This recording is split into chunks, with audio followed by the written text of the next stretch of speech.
सुर्खियों में। नमस्कार, हमारे खास कार्यक्रम सुर्खियों में आपका स्वागत है। मैं हूं आपके साथ दीपा सिंह। आजादी का अमृत महोत्सव।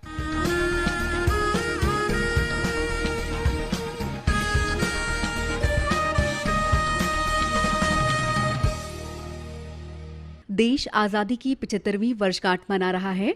ऐसे में मध्य प्रदेश संस्कृति विभाग भी विभिन्न गतिविधियां संचालित कर रहा है। इस संबंध में चर्चा के लिए हमारे साथ प्रदेश की संस्कृति और पर्यटन मंत्री उषा ठाकुर जी मौजूद हैं। बहुत बहुत स्वागत है आपका मैडम। दीपा जी, मैं बहुत प्रणाम करती हूँ और बहुत धन्यवाद देती हूँ कि आप मुझे सबसे बात करने का एक मौका दे रहे हैं।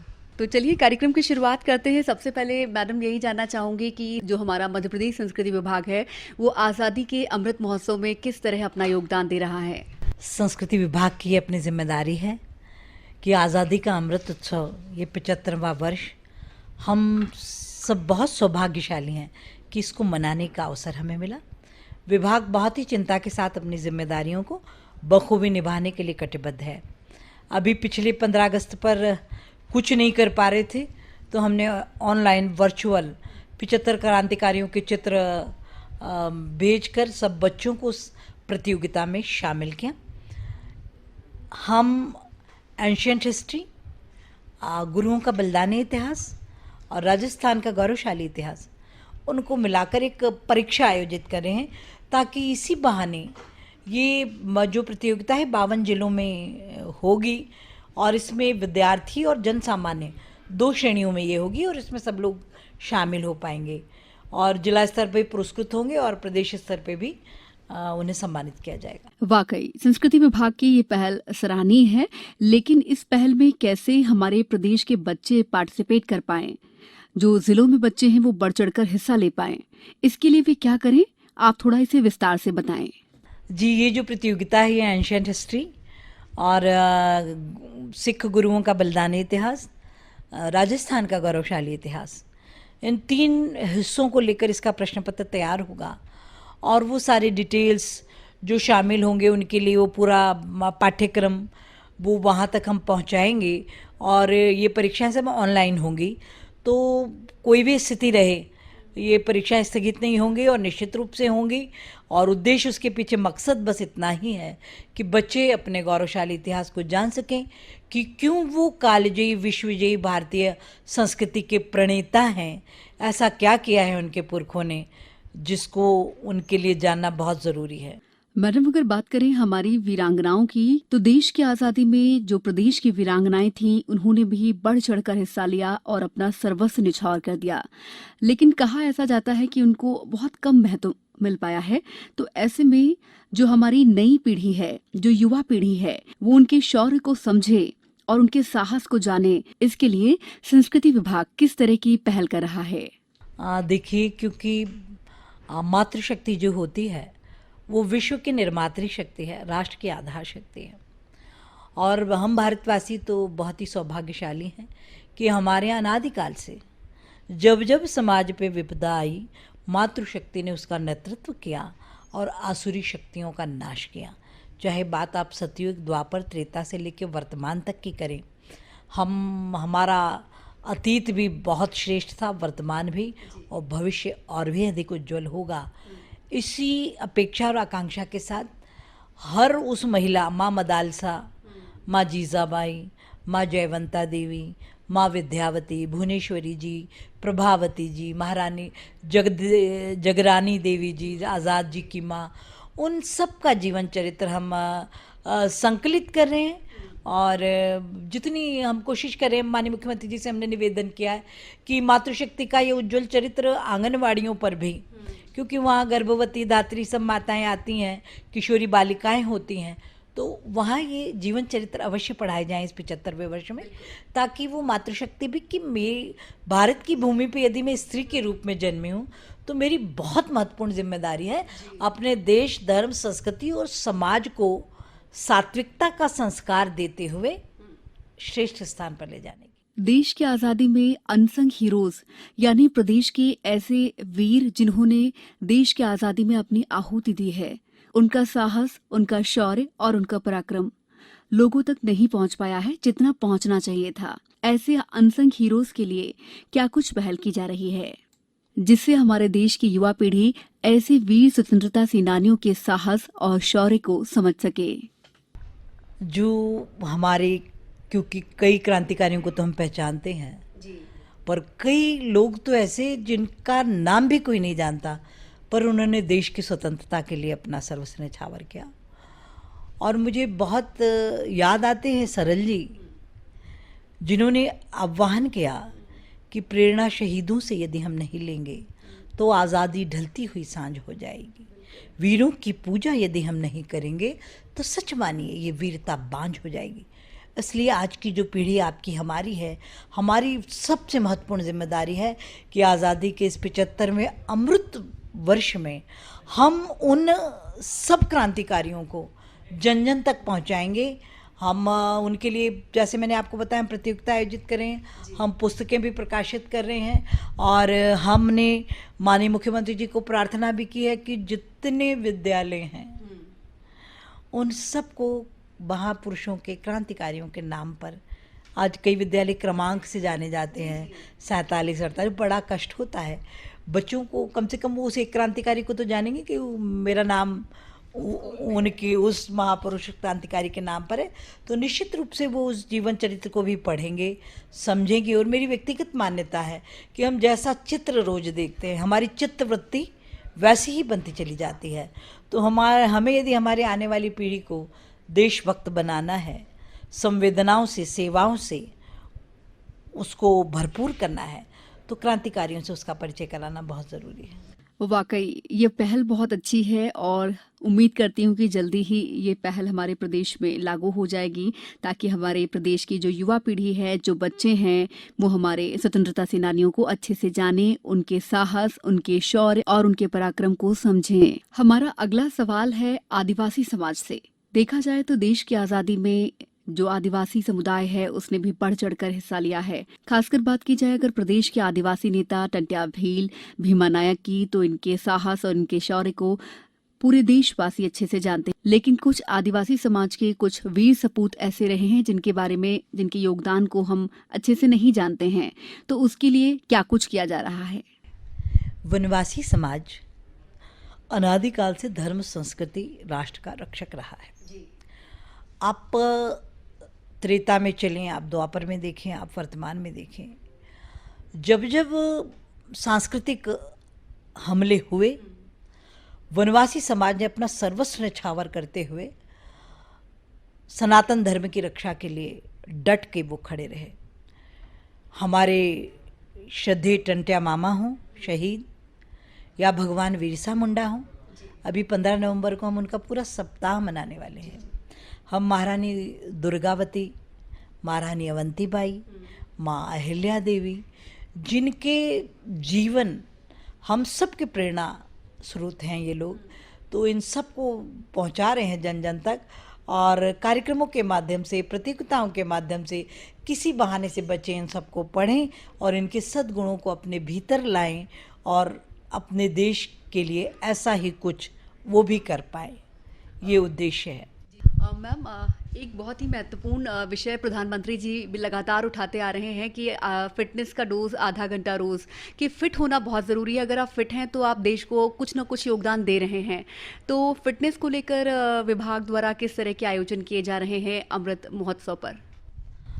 देखिए, हमारे शास्त्र आदिकाल से कहते हैं कि पहला सुख निरोगी काया, और वैदिक जीवन पद्धति जो थी वो निरोगी रखने में बहुत बड़ी सहायक थी।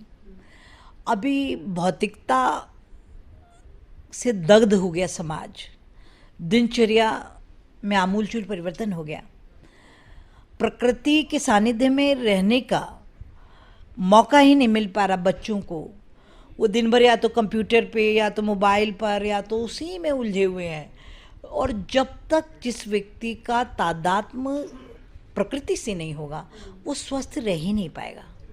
तो हमारा विभाग भी निरंतर, अभी हमने, आप देखा होगा कोरोना काल में हमने लाखों लोगों को वर्चुअल योग क्लासेस करके और उनको बेहतर स्वास्थ्य की ओर हमने प्रेरित किया है। हम वेलनेस सेंटर भी बना रहे हैं कि आदमी आयुर्वेदिक पद्धति को अपनाते हुए शरीर को स्वस्थ और मजबूत रखें। ये सब माननीय प्रधानमंत्री जी नई शिक्षा नीति में भी समाहित करते हुए इस देश की आने वाली पीढ़ी को स्वस्थ रखते हुए सात्विक और सेवा भाव से भरपूर करना चाहते हैं, ताकि मानवता का परचम फहराए और ये कालजयी विश्वजयी भारतीय संस्कृति 21वीं शताब्दी में फिर से जगत गुरु के पावन पद पे पहुंच जाए। अब मैम एक और सवाल ये है कि जैसे बहुत सारी बातें हमने की हैं अभी आपसे, संस्कृति विभाग किन किन विभागों के समन्वय से जो अमृत महोत्सव पे कार्यक्रम गतिविधियां संचालित हो रही हैं, किसी और भी डिपार्टमेंट से समन्वय है? जी, क्योंकि देखिए संस्कृति विभाग नीति बनाएगा, पर हमारा स्कूली शिक्षा, हमारी उच्च शिक्षा, हमारा महिला बाल विकास और देशभक्ति का ये जो मुद्दा है, तो मुझे नहीं लगता कि कोई एक विभाग भी ऐसा है जो इससे अछूता रहना चाहिए। चाहे बात हम सहकारिता की करें, क्योंकि जन तो सभी के साथ जुड़े हुए हैं, स्वास्थ्य के साथ, इसके साथ, तो सभी विभागों का आज इसीलिए एक बहुत महत्वपूर्ण बैठक रखी हुई है जिसमें सभी लोग आहूत हैं। तो कैसे हम हर व्यक्ति तक, क्योंकि देशभक्ति कोई एक विभाग का विषय नहीं हो सकता, वो तो जन जन का विषय है, तो इसलिए सभी लोग एक संयुक्त समूह बन करके और बहुत बेहतर तरीके से इसको मनाएंगे। बिल्कुल मैम, जो ये आज़ादी का अमृत महोत्सव है इसे जन उत्सव ही बनाने की बात जैसा कि आपने अभी तुरंत कही है कि बनाया जा रहा है, क्योंकि जन की भागीदारी नहीं होगा तो जन उत्सव संभव नहीं है।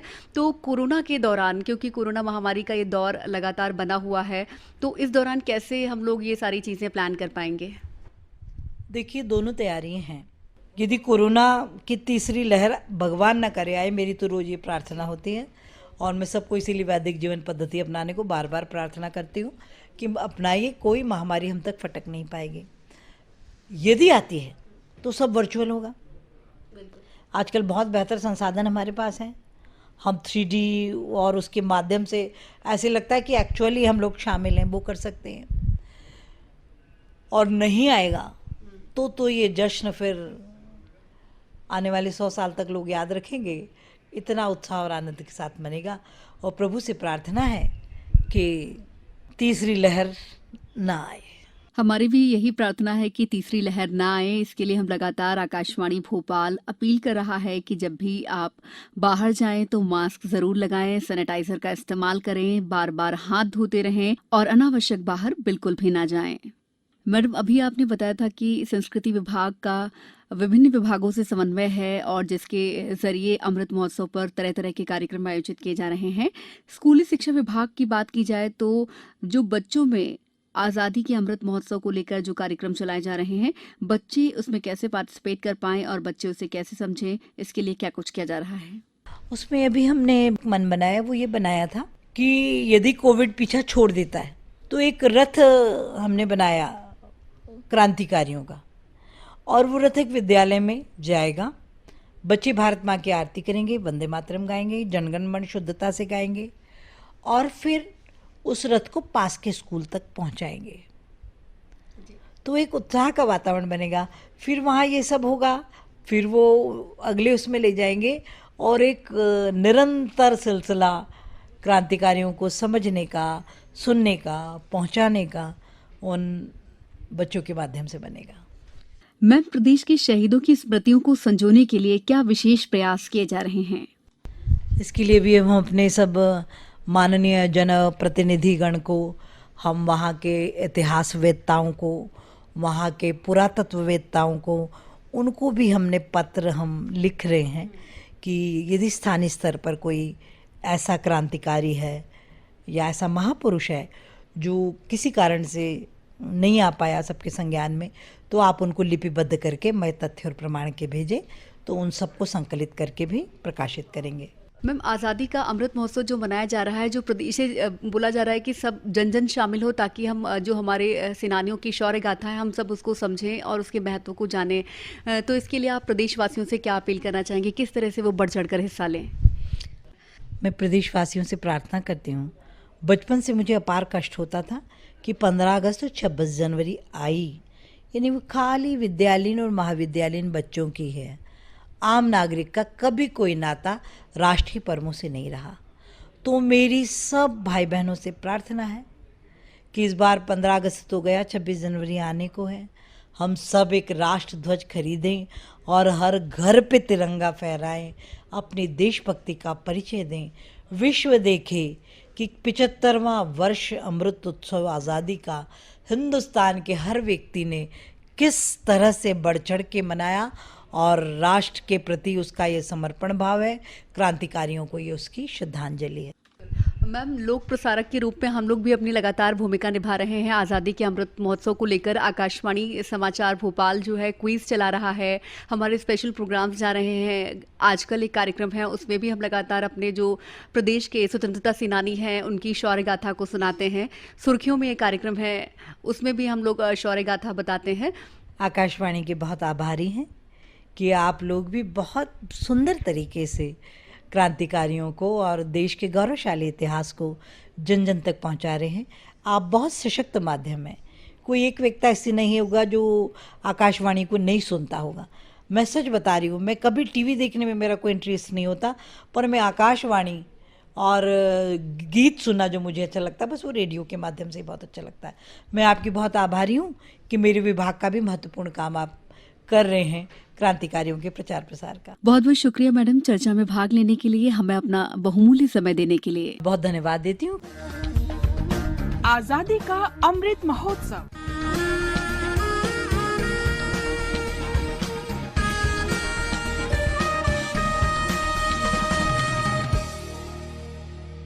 और अब चलते चलते सुनते हैं महान सपूत जतींद्रनाथ दास की शौर्य गाथा कि उन्होंने देश की आजादी में किस तरह अपना योगदान दिया। आइए उनकी शौर्य गाथा सुनते हैं। जतिन के नाम से मशहूर इस स्वतंत्रता सेनानी ने अपने अनूठे अंदाज में अंग्रेजों की ताकत को चुनौती दी थी।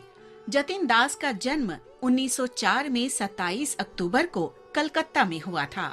खेलने कूदने की ही उम्र में वो बंगाल में सक्रिय अनुशीलन समिति में शामिल हो गए थे।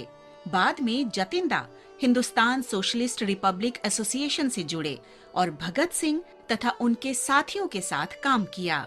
सिर्फ 17 बरस की उम्र में असहयोग आंदोलन में उन्होंने हिस्सा लिया था और वो बेहद मेधावी छात्र थे, लेकिन उन्होंने पढ़ाई लिखाई के बजाय स्वयं की जिंदगी स्वतंत्रता आंदोलन को समर्पित कर दी थी। उन दिनों जेलों में बंद कैदियों के साथ अंग्रेज सरकार के बदतर व्यवहार ने जतिन दास को विचलित कर दिया। उनकी हालत में सुधार के लिए जतिंदा ने भूख हड़ताल करने की ठान ली।